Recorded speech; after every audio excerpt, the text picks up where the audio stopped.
Un amigo de la casa, a quien hace mucho tiempo nos saludamos y es nuestro amigo economista Matías Batista. Matías, ¿cómo te va? Sergio Ferreira te saluda. ¿Qué tal, Sergio? Héctor, muy buenas tardes para vos y para toda la audiencia. Bueno, ¿qué va a pasar con este nuevo piso del impuesto a las ganancias? Bueno, el gobierno entendió y me parece que con muy buen tino y hubo una movida política, vos bien lo marcabas, por parte de Massa para tratar de anticiparse a esta cuestión. ¿Por qué era importante discutirlo antes del 1 de junio? Porque viene el aguinaldo y el objetivo del espacio de Sergio Massa fue que esto no impacte, el impuesto a las ganancias no impacte de lleno en el aguinaldo y se puede evitar que una enorme cantidad de gente que vio cómo aumentó su salario, no desde el punto de vista real, en términos reales, sino que solamente aumentó su salario para compensar lo que ya habían perdido los trabajadores con la inflación. Bueno, el objetivo era que no paguen además impuestos a las ganancias con el aguinaldo. Bueno, se logró avanzar en esta cuestión, se aumentó aproximadamente un 25%, se pasó de 225.000 a 280.000 en bruto, el mínimo no imponible, eso hay que sacarle un 20% para llegar al neto, ¿no? Ese es el cálculo siempre que hay que hacer de retenciones de ley, como para llegar al salario neto, el de bolsillo, que es el que perciben los trabajadores, ¿no? Estamos hablando de que estábamos en un salario de 225.000, 180.000 aproximadamente de bolsillo, y ahora 280, tenés que sacarle más o menos 50.000 pesos para tener ahí un salario bruto de 220.000 pesos, que es el que van a estar exentos los trabajadores ahora del impuesto a las ganancias. Me parece una buena medida, pero vos bien lo marcás. ¿Compromete a la Argentina en cuanto a recaudación? Todo compromete a la Argentina en cuanto a recaudación, porque la verdad es que tenemos déficit fiscal, tenemos una inflación que es realmente preocupante y galopante. Esa inflación corroe todo el tiempo los recursos del Estado y bueno, y esa situación hace que peso que esté dando vuelta, peso que lo necesita el Estado para cumplir con el acuerdo con el FMI. Bueno, veremos de dónde se obtienen los recursos que se dejan de percibir fruto de un cambio de estrategia desde el punto de vista del gobierno en cuanto a la recaudación de impuestos a las ganancias. ¿Cuántas personas están pagando impuestos a las ganancias en el país, Matías? ¿Está ese dato? Sí, está el dato. Hablaban de, cuando asumió Alberto Fernández estaban cerca de 2 millones de personas. Después bajaron a 745.000. Después, claro, fruto de que la paritaria salarial empezó a ir a una velocidad para recomponer ingresos, empezó a aparecer cada vez más gente que empieza a pagar impuestos a las ganancias. Bueno, se hablaba casi de 1.200.000 personas que estaban pagando impuestos a las ganancias. Bueno, va a haber un grupo muy grande que va a dejar de pagar. Eso lo vamos a poder determinar una vez que estén bien los datos y que esté bien el decreto, que todavía no está el decreto. Pero bueno, lo que venía ocurriendo es que cada vez que había un aumento salarial empujaba cada vez más gente a pagar impuestos a las ganancias, cosa que pasó con el gobierno de Cristina Kirchner, cosa que pasó con el gobierno de Mauricio Macri, cosa que estaba pasando ahora con el gobierno de Alberto Fernández. En buena hora que se decide actualizar. Yo creo, y lo reconozco, en algún momento se planteó esta cuestión en Cámara de Diputados Nacional. Creo que debería estar atado el mínimo no imponible a el salario mínimo vital y móvil. Entonces, bueno, el mínimo no imponible son tantos salarios mínimo vital y móvil. Perfecto, una vez que se actualiza el salario mínimo vital y móvil, por gatillo aumenta el mínimo de impuesto a la ganancia. Pero bueno, nadie quiere ceder recursos también, ¿no? ¿Cuál es la situación en ese sentido? Recién vos los marcabas y me parece que los gremios están haciendo, obviamente, muy custodios, muy celosos de ese número respecto del aumento real y lo que va atado con la pérdida del poder adquisitivo, porque es verdad, aumenta en número de pesos un salario, pero el poder adquisitivo viene perdiendo hace mucho tiempo. No significa que si un salario aumenta también el poder adquisitivo. De hecho, a veces ocurre exactamente lo contrario.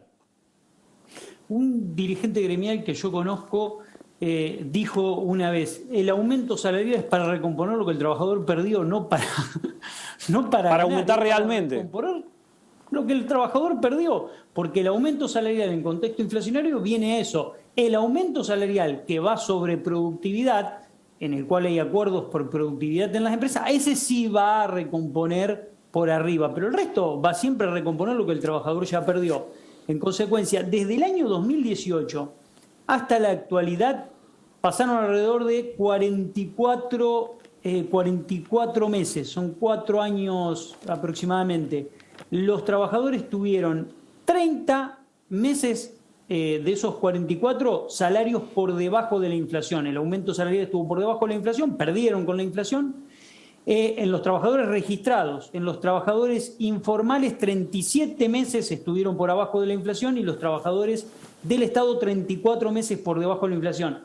En esta película, en el largo plazo, desde 2018 hasta ahora, hemos perdido todos con la inflación, no tengan ninguna duda, porque el proceso inflacionario ha sido más que agresivo y más que galopante y se viene acelerando desde noviembre del año pasado de una manera, yo diría, más que preocupante, y hay que tener mucho cuidado con cómo manejar esta situación, ¿no? Ahora, se lo escuchó a Larreta en las últimas horas, que obviamente está enmarcado dentro de su campaña presidencial, no formal todavía, pero hablar de 30 economistas que están estudiando cómo bajar la inflación, replicando casos del mundo, etcétera, etcétera. Macri en algún momento había dicho es muy fácil bajar la inflación, está claro que no es así. Alberto también tiene esa deuda de cortar la inflación. Cada vez que el Estado toma una medida que tiene que ver con precios cuidados, con acuerdos con grandes empresas o con formadores de precios o con supermercadistas, siempre hay una punta que se escapa y es como que nunca termina de estar todo atado. La culpa es del Estado, la culpa es de los privados. ¿Por dónde se puede empezar a evaluar eso, Matías? Para evaluar la inflación y tratar de resolverla, hay que hacer las cosas bien. Y para hacer las cosas bien, todos tienen que poner un poco sobre la mesa de lo suyo. Absolutamente todos. Si no, no se puede avanzar. Y cuando vos vas a abordar un problema, que es un problema complejo, muy complejo, que la primera etapa de Néstor Kirchner tuvo un guarismo promedio de inflación, en la primera etapa de Cristina Kirchner fue más alto, en la segunda etapa de Cristina Kirchner fue más alto, en los 4 años de Macri fue más alto todavía que los 4 años anteriores, y en el de Alberto también. Entonces, aquí hay un problema serio. Ahora, la única forma de abordarlo es corriendo los intereses políticos y poniendo sobre la mesa los intereses económicos y un plan estratégico pensando en 10 años. Si vos no abordás todos los problemas al mismo tiempo, lo único que estás haciendo es ponerle una curita a un paciente o darle paracetamol a un paciente que manifiesta fiebre, pero que en realidad tiene problemas mucho más complejos y que hay que abordarlos de otra manera. Entonces, si vos no abordás todos de manera conjunta, un control de precios no te va a funcionar.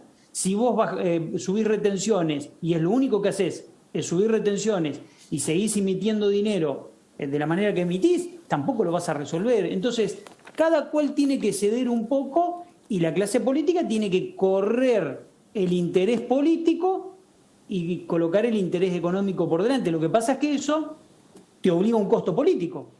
Nadie lo quiere pagar. Entonces dice, bueno, es como el técnico que tiene que demostrar en el largo plazo un proceso. No, la gente quiere resultados ya. Claro. Bueno, pasa por ahí, Sergio. Pasa por ahí. Te consulta Héctor, Matías. Sí, Matías, ¿cómo te va? Hasta que aparece un Bataglia y también te rompe esa ecuación. Sí, bueno, pero tampoco juega bien Bataglia. No, bueno, pero se le cambió. Se le dieron los resultados. Hay que ver si esos resultados los logra sostener en el tiempo. Yendo al plano futbolístico, bueno, vos podés tener una etapa buena conteniendo la inflación durante 4 o 5 meses pisando el dólar, como le pasó en algún momento al gobierno de Cristina o el gobierno de Alberto, y después no fue sostenible en el largo plazo. Entonces, acá la clave está que la cuestión sea sostenible en el largo plazo. Y si vos no atacás las causas de la inflación, que son muchas, son múltiples, no las abordás todas juntas al mismo tiempo, no vas a tener muchos resultados. Siempre vas a correr detrás de los problemas. ¿Viste? Y cuando tenés una cuota de éxito, decís, bueno, ahora hagamos política por acá, total, ya dejamos conforme a la población y después se te va de vuelta la inflación. Claro. Pasó el año pasado. En el marco Pierde la elección Alberto Fernández, cambiamos los planes, lo sacamos del Ministerio de Economía, entre comillas, a Guzmán, y le empezamos a tomar decisiones a Guzmán más agresivas, terminamos acelerando el proceso inflacionario, siempre lo mismo esto. Sí, te quería preguntar, a propósito de lo que decías al principio, si no habría que además subir el tope de las categorías del monotributo para acompasar la medida de ganancias. Completamente de acuerdo con lo que acabas de decir, Héctor. Ese es un dato que se me estaba olvidando, que lo he dicho la semana pasada en varios medios. Está todo bien con la gente que paga impuesto a las ganancias, pero un monotributista de las máximas categorías, no se olviden que el monotributista factura y tiene, generalmente, la mayoría de los monotributistas, un 50% de eso que facturan es gastos. Entonces, digamos, el neto real del monotributista es un ingreso que es el 50% de las categorías que estamos viendo. En consecuencia, que mover esas categorías... Monotributo fue un impuesto pensado alrededor de $100.000 cuando se pensó. Categoría máxima, aproximadamente $100.000. Hoy una categoría máxima yo soy malo acordándome los números, pero estás más o menos en 4 millones y pico de facturación anual. 4.200.000, me parece que es la última categoría. Estás en un dólar blue, $40.000 en un oficial, un poco menos, y en un blue bastante abajo, ¿no? En $20.000. Claro. No, y además, inflación de la inflación. Y además es sobre lo facturado. Ese 50% que vos decís en general que lo usa para gastos, el otro 50% no es que lo tiene disponible del 1 al 10. No. El sector más golpeado en este contexto es, y al que siempre se olvidan porque no está nucleado y no tiene nadie que lo defienda, está atomizado, digamos, es el de los monotributistas, que nadie le resuelve la cuestión. En algún momento hay que pensar, porque ¿qué es lo que pasa? Del salto del monotributo a responsable inscripto hay un abismo, pero un abismo fiscal en serio, que en muchos casos puede hacer que la actividad que es económicamente productiva en un contexto deja de serlo en el otro contexto. Entonces, el gobierno también tiene que pensar que las categorías monotributos tienen que expresar una realidad económica. No sé, pienso en un negocio de ropa, un pantalón de jean, ¿cuánto vale? Unas zapatillas, ¿cuánto valen? Claro. Sí. Es una locura. Sí. El sector más kirchnerista del gobierno considera que hay que subsidiar fuerte los servicios públicos, entre ellos la luz, el agua, el transporte, pero para subsidiar tenés que emitir también. ¿No te terminás poniendo la cola con este dilema? Completamente de acuerdo con lo que decís. Si alguien tiene que pagar lo que no se paga, esto es muy simple, ¿viste? Vos no tenés en la Argentina una fuente de ingresos que te permita subsidiar. Vos decís, bueno, no sé, tengo el fondo de pensión noruego, como tiene Noruega, decís, bueno, con la rentabilidad del fondo de pensión podemos subsidiar determinados objetivos para expandir la producción.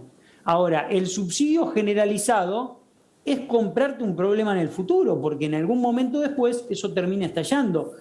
Si pensás en subsidio, yo soy del que cree que los esquemas de subsidio para desarrollar la producción y acompañar a esa pyme, que hoy es una pyme chiquitita que tiene que crecer y que tiene que después dar sus grandes pasos, bueno, coincido que hay que acompañarla, coincido que a determinados sectores hay que acompañarlos, pero para acompañarlos necesitas también recursos genuinos de otro costado que te permitan sostener eso. Si vos no lo tenés, no puede funcionar con emisión, porque después lo pagamos todos. Lo termino pagando yo en la góndola, vos, Sergio o cualquiera de los que nos está mirando, ¿no?